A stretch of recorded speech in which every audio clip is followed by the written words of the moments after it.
well, tonight we are going to be, as we said this morning, we're going to be dealing with the subject tonight is why is there so much evil in the world? And we classify this as a trending issue of the day. So, if you recall, in one of our videos on our previous subject, we had a fellow by the name of Neil deGrasse Tyson, who said that he can't understand or believe that there is a God because of the presence of evil. He said things like atrocities that are committed, but mainly he pointed to the evil of that's things that he turned natural disasters and things like that. Tornadoes, tsunamis, things that cause death, the way that nature reacts to man, and that sort of thing, that because that exists, that there cannot be a God. And so, having just finished our discussion on how can we talk to somebody that says that God is dead or that there is no such thing as God, we talked about different arguments for God's existence, cosmological argument, teleological, and then the moral argument. And this is actually an offshoot of the moral argument, and we're not exactly arguing tonight for the existence of God, but we're trying to help answer the question of the problem of evil. So the question that I pose to you tonight, and that I've began each of our lessons with videos, not tonight, because I want to pose the question to you, why is this a trending issue? What is it about the current state of affairs that makes this a trending issue, something that is on a lot of people's minds? Okay, abortion, government,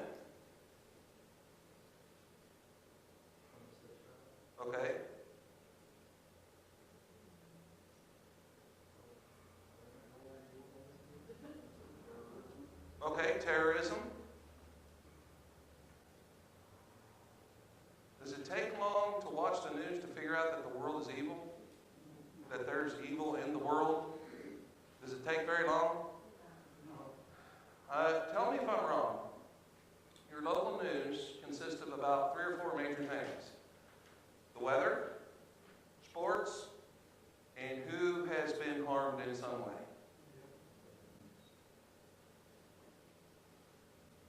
Right?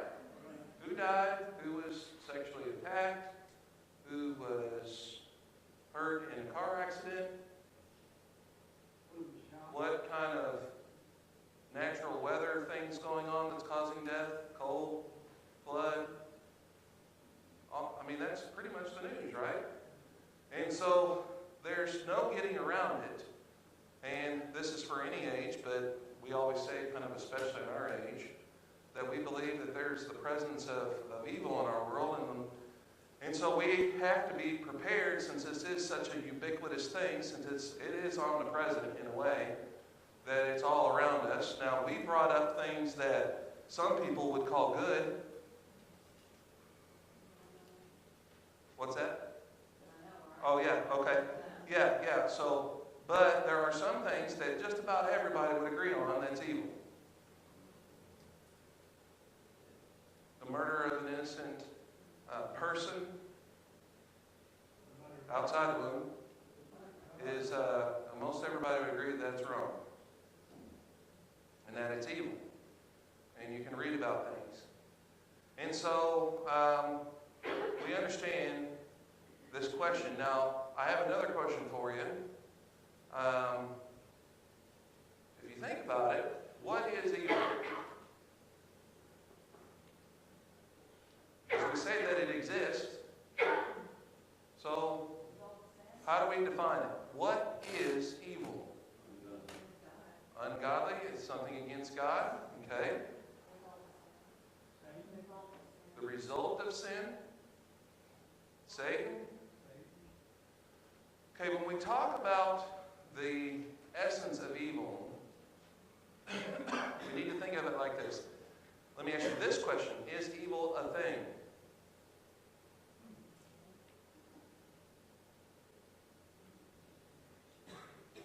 Is it a thing? Tom says no. Is evil a thing? give you a clue how to think about this.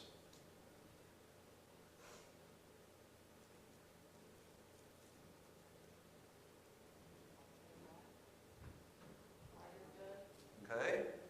Is evil a thing? It is? No? Light's a thing? Okay, light and darkness. Is darkness a thing? Darkness doesn't exist as a thing. It's the privation of light. Can darkness overcome light? Can it? See, light always overcomes darkness because light is a thing. Now, is evil a thing? No. Why? It's the absence of good. You're with me. Does that make sense? See, evil is not a thing because if it is a thing, then God created everything. Then God created evil. So can we say that? So is evil a thing? No. Evil is, are you with me? No? Okay. I see some faces. I want to make sure that we're on the same page here. See, if you say evil is a thing, that means it's created. And if evil is created, then that means God created it. And are we going to make God the author of evil? No. I'm not willing to do that. Now, what does it say? Would someone read Galatians 1:4?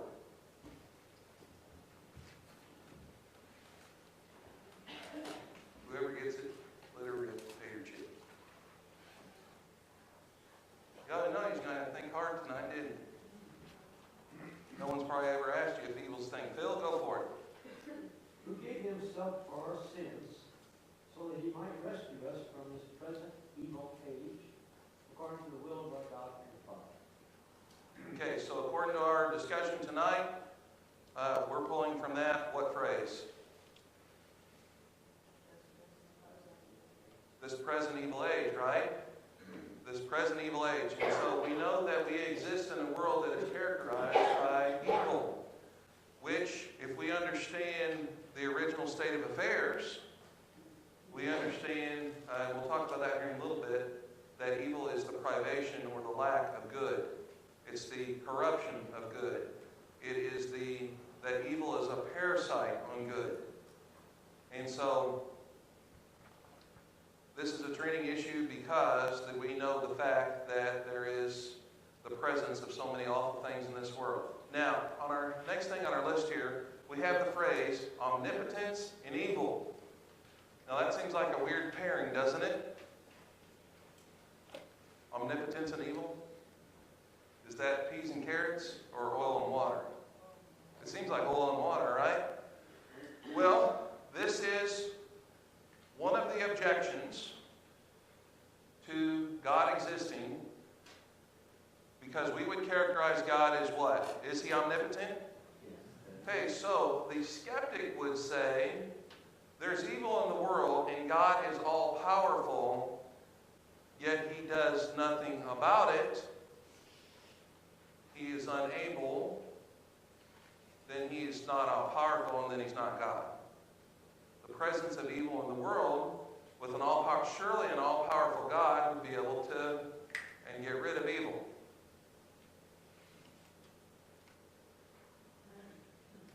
That is an argument that some would use. Another argument that some would use is love and evil, or all good, or goodness and evil.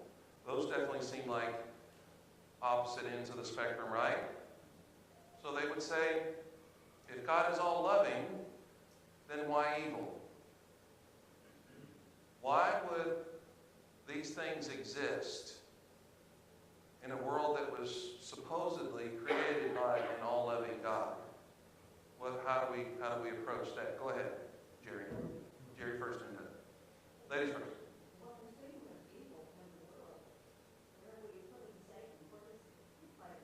Okay. Okay, that is from a Christian worldview, that we say that yes, again, we're talking from a skeptic's perspective who would just say that evil, you say that God exists, and okay, well fine, if God exists, well then maybe God has created such a being as Satan, but why would a loving God create a being such as Satan that has brought about so much death, destruction, horrible things? Because that's not logically consistent, they would say. Why would a loving God do that? Or why would an all-powerful God allow something like this to exist? You know, a school bus full of children die in a wreck. We would call that like a tragic expression of some sort of evil event, right? Why would an all-powerful, all-loving God allow something like that to happen? Now, I'll say, I told you this morning that I had the opportunity to discuss these things with the teens in our Sunday school class this morning. And I want to bring to mind something right now that there's something that makes this discussion easy for some and hard for others. Some of us may or may not have experienced some form of tragedy, or what we would call evil in our lives. Some of us may have been face to face with evil, with an evil act, some sort of heinous crime that was committed against you, or someone that you love. When those kind of things are present in your mind, this makes this discussion very important and hard. And so, for any one of us, it could change like that. A single moment in time, and you're face to face with this. And when we wrap up things tonight, I hope we give you some tools that help you to be prepared, or to help someone else who's dealing with this sort of thing. And so these are some objections. If God is all loving, if God is all powerful, then why doesn't he intervene? And so we have to be able to answer that question. And we're going to do that here. So do you want to go ahead and jump in on that? Sure. Well, I would explain that, God is free will, creature. Okay. He does not want our lives, and sin into the world, and having Okay. sin and evil, sin, I think sin and evil. And Okay. a lot of evil things are happening from sin, like flesh practicing, like practice. Now we're going to get into that, but we're actually going to dig a little bit deeper than that. That is a good starting point, but we're actually going to take it a little step further as we move forward. So let's keep moving here. Very good thoughts. So when we talk about evil, there's two kinds of evil that are necessarily recognized by thinkers and theologians. It's just basically these two things of what we would call moral evil.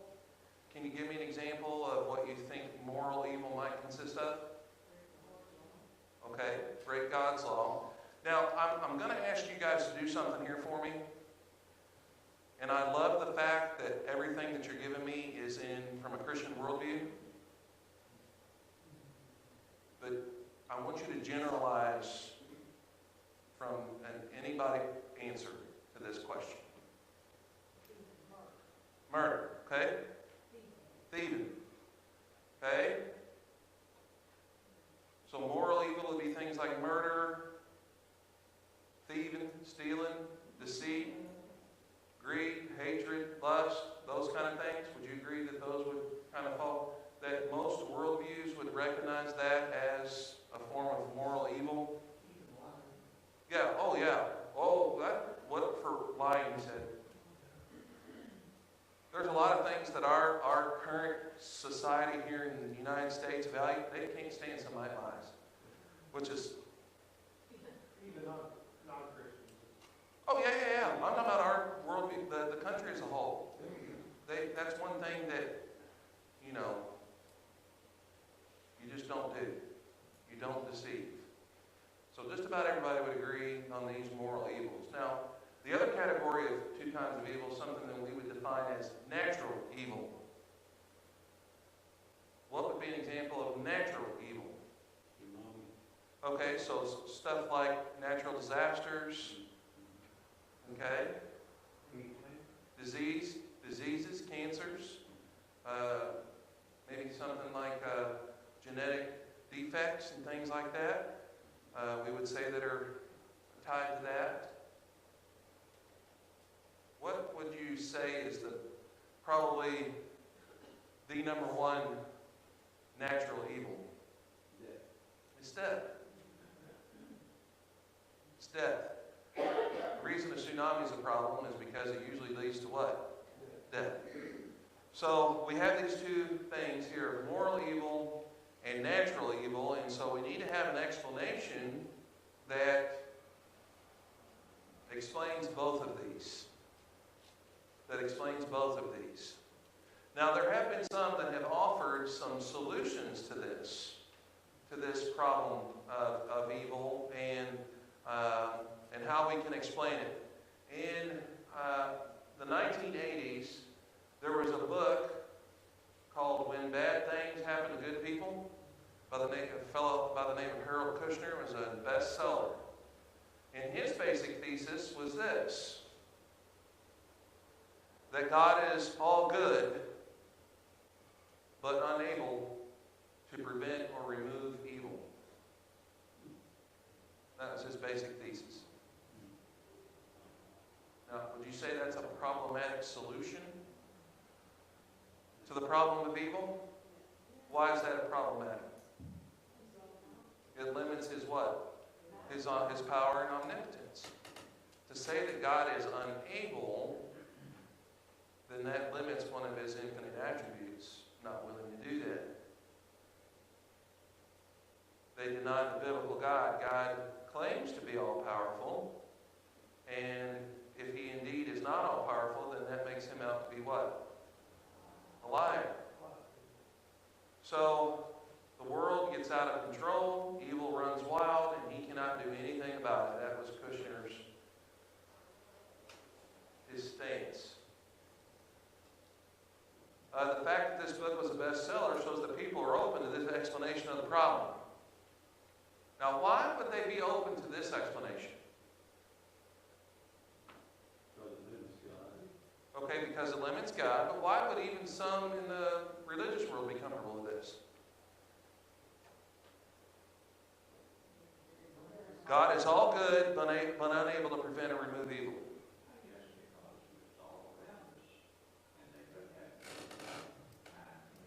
Okay. Okay. All right. Everybody's really going through something going on there. And I guess I Okay. it's not right. Well, let me help you here. Go ahead, Kyle. I think a lot of people falsely look at Satan as possibly God's equal only in the evil context. Okay. Okay, so they give Satan too much credit almost? That's an interesting thought. Might they be comfortable with limiting God's power, but we surely don't want to limit what? His goodness and love, right? Remember what we talked about this morning? See, here's the flip side of this, because then there are some that propose this solution. That God is plenty powerful, but not all good, not all loving. That's the flip side. So you remember our first two objections earlier. One, God is all powerful, or God is all loving, and those two things. So the flip side of this, and that some have said that God is all powerful, but not all good, and therefore that's why evil exists. Now that one you could see fewer people latching on to, right? Because a not all good God would seem to be something more like Allah, wouldn't it? Capricious, strike you down in a heartbeat. That kind of a thing. Now, here are some more common problematic solutions these are where these things, I did a little bit of research this week and listened to some reasons why God allows evil to exist. And here's one of their solutions. Now, these are Christian theologians here that are offering these solutions. They said that God has planned for evil to exist. That it's part of his plan. In this sense, evil is a necessary contrast to good, saying we wouldn't know what good is without evil.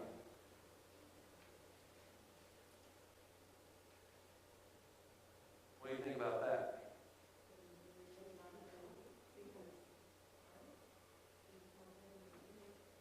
That God is the author, and not only the author, but causes. Because if we want to say that evil is a means to an end, then God causes evil for individuals. That's problematic. At least that's problematic in my view. Did I hear? Let's say you go back to the garden on that. Because there was no evil in the garden. Okay. So man brought it in. So Tom, you bring up a good point. So are we to say that Adam and Eve had no concept of evil? They couldn't know what good was without the existence of evil. Are we to say that? There's another thing that we could add to this that would hopefully undergird this thought process as why this is wrong. Will we know what good is in heaven?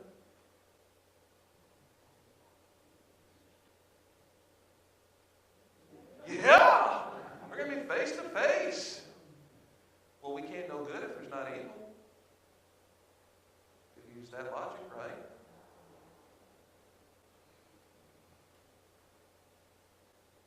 So that's a problematic solution as well. How about this solution?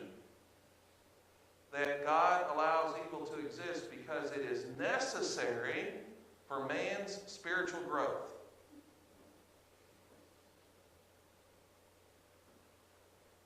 Notice the word necessary.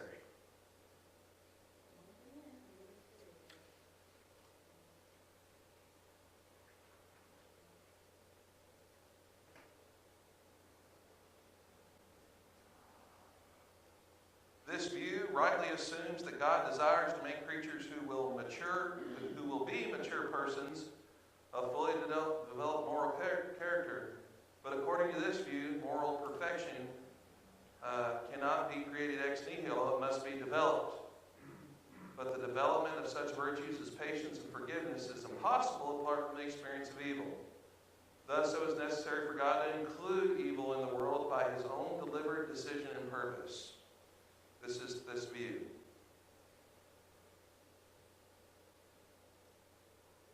Such a view must be rejected.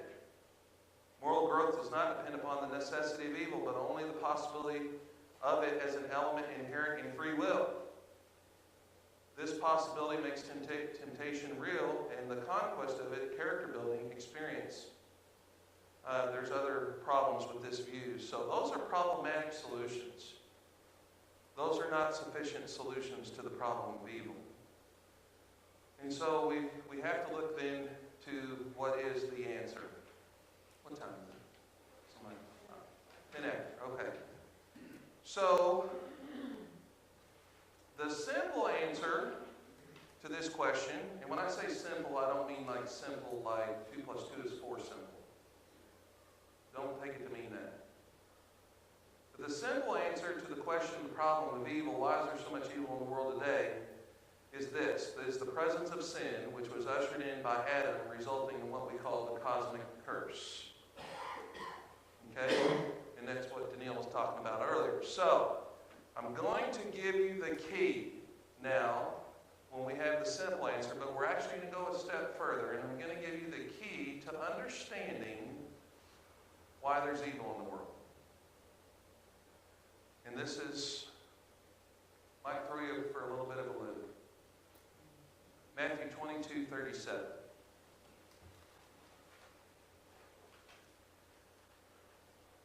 Now, if you're like me, you've never seen this verse used in this way. You've seen this verse talked about in many other ways, but justifying and explaining moral and natural evil in our world by Matthew 22:37. It says this, "And he said to them, you shall love the Lord your God with all your heart, with all your soul, with all your mind." Verse 38, "This is the great and foremost commandment. The second is like it, you shall love your neighbor as yourself." This is the key to understanding the problem of evil.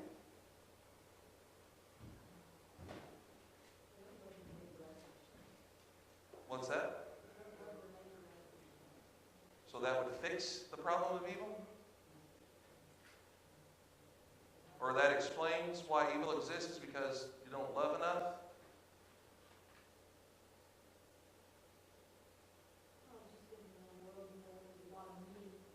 Certainly. That's where our mind goes to right away is, what we need is love. All you need is love. Okay? It's not exactly where we're going here. Logically, it makes sense. If all the world followed these two perfectly, then evil would not exist, but evil does exist. So we're trying to figure out a justification, a grounds for why evil exists. What does this have to do with free will? Everybody, if you didn't have a choice and you loved your neighbor. Well, it's your neighbor. Is that the first and greatest commandment? Lord and your neighbor. Well, let's back up to the first and greatest.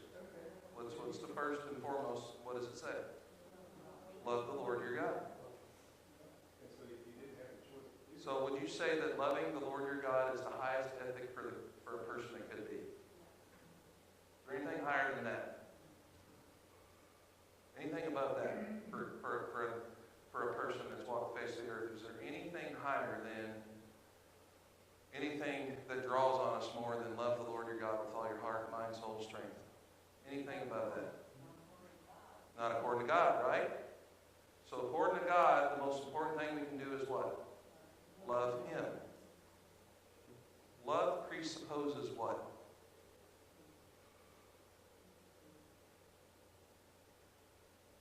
For love to be loved, you have to have something. Knowledge. Obedience. Deeper than those two. Deeper. For love to be loved, you have to have this. It's a prerequisite. It presupposes this dynamic. Free will. See, we can say free will. That means free will. But a step back from that is that we've been commanded to love the Lord your God with all your heart, your mind, your soul, your strength. Love presupposes free will. Can you have love without free will? Why? Is coerced affection or coerced obedience love? It's not, is it? Exactly.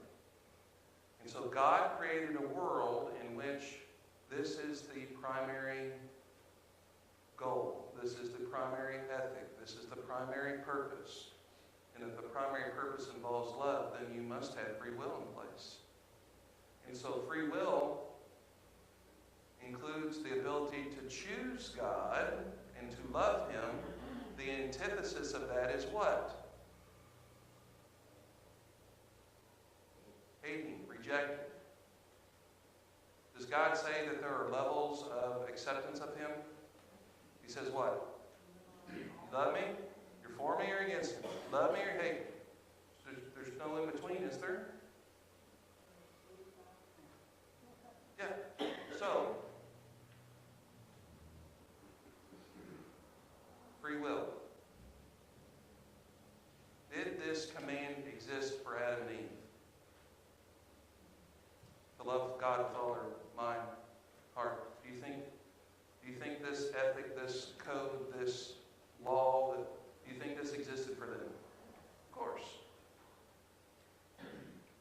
as such as it is here in the law of Moses that's been brought forward to the New Testament?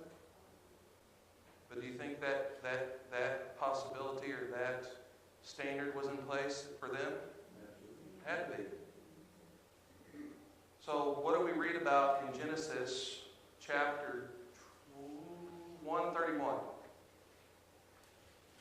Someone read Genesis 131. And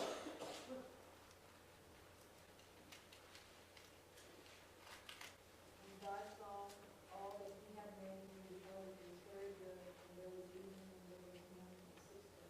Okay, and behold what? It was very It was very good. good. So God created a world where moral evil and natural evil did not exist.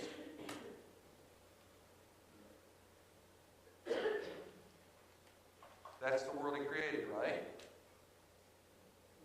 But he did create free will beings, and the reason that we have free will is primarily because we are commanded to express what? The love. Love presupposes free will. And so he created free will beings for whom moral evil was a possibility. Was a possibility. It had to be a possibility because of love. Are you all with me? Doesn't this make sense? Now, we're still on a deep kind of thinking level here, and you're probably like, well, where's the practical here? We're going to get to the practical. So, God desired, it was God's desire to have creatures who would love, serve, and glorify Him of their free choice. The first and greatest commandment we find that we just read in Matthew 22:37. You see, love presupposes free will. The free will choice to choose love also requires the capacity to hate and reject God. You see, this is the key phrase. You have to make sure we get this one down. God is responsible for the possibility of evil, not the actuality.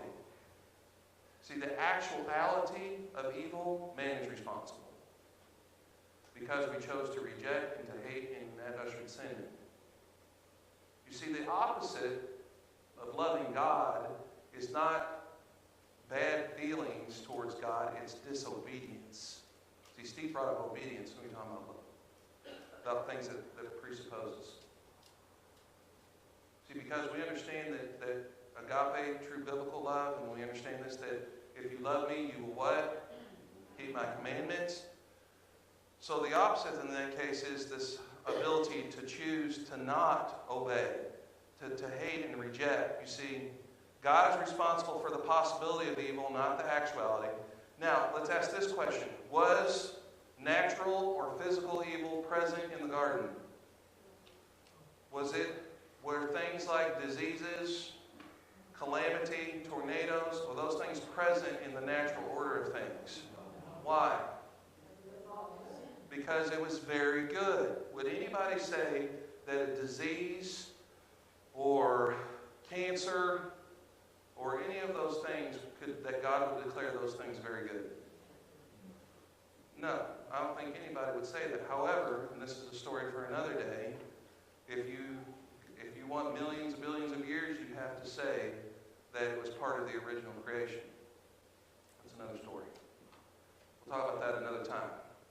So, to explain, we have an explanation then for the entrance of moral evil, right? That when Adam and Eve chose to reject, to disobey, to in essence hate, then that ushered in sin. The results of sin is what? Death for the individual. But that was not the only result. We know that all of creation suffered the cosmic curse, right? As a result. So natural evil exists as a result of the moral evil, the first choice. See how that's we connect the dots? Now, here's something we also need to understand.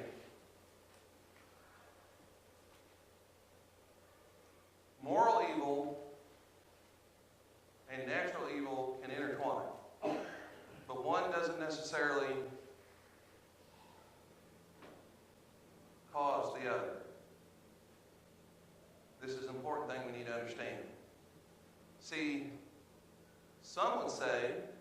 And if you recall, when these fellers came to Jesus and said, this guy's got some real issues. What sin did his parents commit? And therefore there was some sort of natural, physical evil that was upon this individual. What was he deaf? Mute? What was? You guys remember? Should have looked this up. Lame? Blind? Blind? Blind. Yeah, okay. So they said, why is this man blind? What evil did his parents do, right? Well, there can be a connection between moral evil and physical, but not necessarily so. There are things that are involved in moral evil that cause physical evil. So, a mother consumes large amounts of alcohol while a baby's in the womb, that's moral evil, right? But it causes physical evil, right? Probably for that baby, it's going to. See what I'm saying? But they're not necessarily always connected. There's not always some sort of moral evil that's the cause of a physical, natural evil. So, this is where we as Christians sometimes we maybe read into things too much. Is a city getting flooded and people dying the result of moral evil? Could be, but some would say absolutely yes. See what I'm saying? Now, if you want to trace back to an ultimate understanding, it is. Because it all traces back to what? The first that set the things in place. But since those things take place, it's part of what is our natural world now that's been affected by sin and infected. And so, things that happen in the world aren't necessarily connected to moral evil in a specific automatic sense. So is it possible that an evil city that God allows something to happen to it or causes something to happen to it? Yes, we've seen that in the Bible, right? I mean, were the plagues, could we just say, well, that's natural evil? Plagues on Egypt? I mean, there were natural things that happened, right? Boils and death and famine and love, all those things, right? But we know that there was a moral sin that caused God to enact. We know that's possible. But can we always say that that is what's happening? Most times it's not. But it can be. So we need to be careful how we talk about those things. That's the only reason I bring that up. Now, I bet you we're getting close, and I want to wrap this up. So we've talked about the individual who's going through terrible things.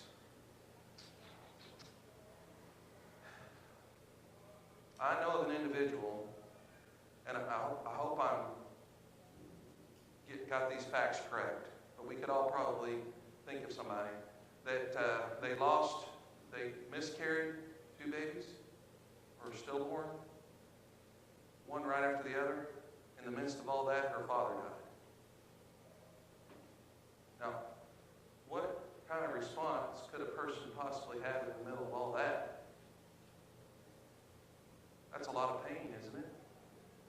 That's surrounded by terrible things. So you take somebody that's maybe in the midst of something like that, and then we have this discussion. Are they really going to care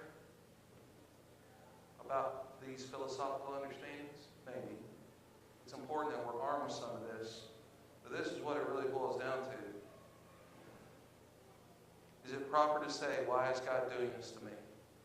Could that individual that had 2 stillborn babies and lost her father tragically say, why is God doing this to me? Is that proper? Okay, it's understandable, but hopefully we could lead him to a better question. And that better question is this: why is God allowing this to happen? What's the difference? What's the difference? So God is not doing it, that He's not. When you make that statement, you're in essence saying that God is authoring evil for my life. We better be real careful when we're saying that. Does God permit things? Ask Job. Did God commit those atrocities against Job? Did He permit them? it possible that He would permit us? Let me give you an example, and I saw this week. A fellow by the name of Brett Kunkel, who's actually going to be speaking at the Reveal Conference in June, which I'm going to be getting some information to you. Very logical understanding of this. This is a great explanation. So, you are a parent with a 3-4-year-old child, and you are now taking them for their second or third or fourth time to the doctor to stick a needle in them. How does that 3 or 4-year-old feel about that needle? Why are you doing this to me? Right? Well, because we know that a parent allowing their child to undergo this moment in time is actually for what? Their greater good. You have sufficient moral grounds for allowing this moment of pain for some sort of greater good. Now, in this case, it would be the greater good of the child. Now, let's think of it in these terms. The child's understanding at that point in time versus the parent's understanding. The child's understanding at that moment in time is what? The pain. I'm getting a needle stuck in my arm. That's what they understand, right? What's the parent understand? Protection. Knowledge of what's really happening. There's a gulf of knowledge there, isn't there? Certainly. It's a loving thing. Now, if you really think about that, it's kind of crazy. Certainly. It's love. Now, we say there's a gulf between a child and an adult, yes, of understanding. Now, how about an omniscient God in us? Is there a gulf of understanding? Now, think about that dynamic. The passage in Romans. Romans 8:28, this verse gets misused, right? That God... Yeah, I want to make sure that we quote this properly. Someone read 8:28. What time is it? Okay. This is where I wanted to end.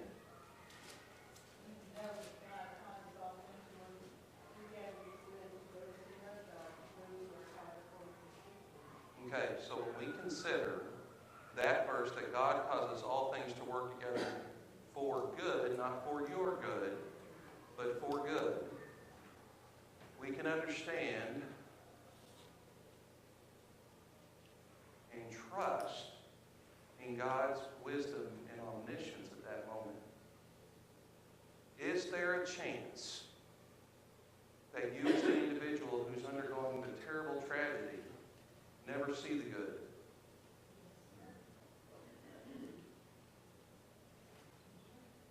So you kind of think of this term, the butterfly effect, right? There may be terrible atrocities that are happening to you that you personally will never get to see the good that comes from it. But at that point, you have to do what? Trust. Yes, trust. I see some hands. Go ahead.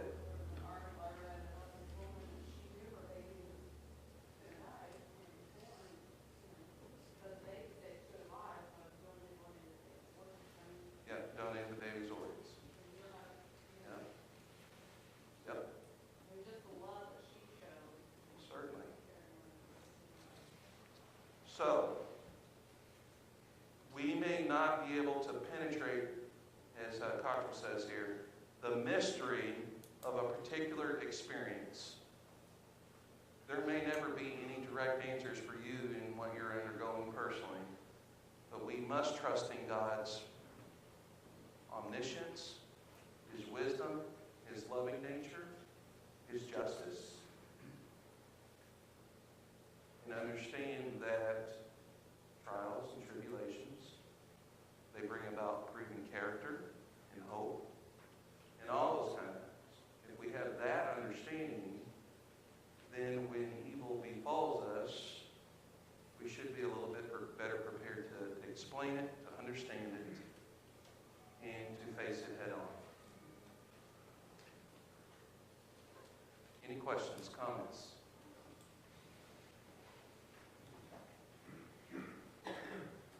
interesting study? Yes. Very beneficial. Thank you all for your participation. These are not easy subjects, but they're important. And the more things that we can have at our disposal when understanding God and who He is in the face of things like evil and understanding, the better off we're going to be, the better off our families are going to be, the better off our communities will be. We can have real solutions to real problems if we have these understandings. Alrighty, any other closing comments? Okay.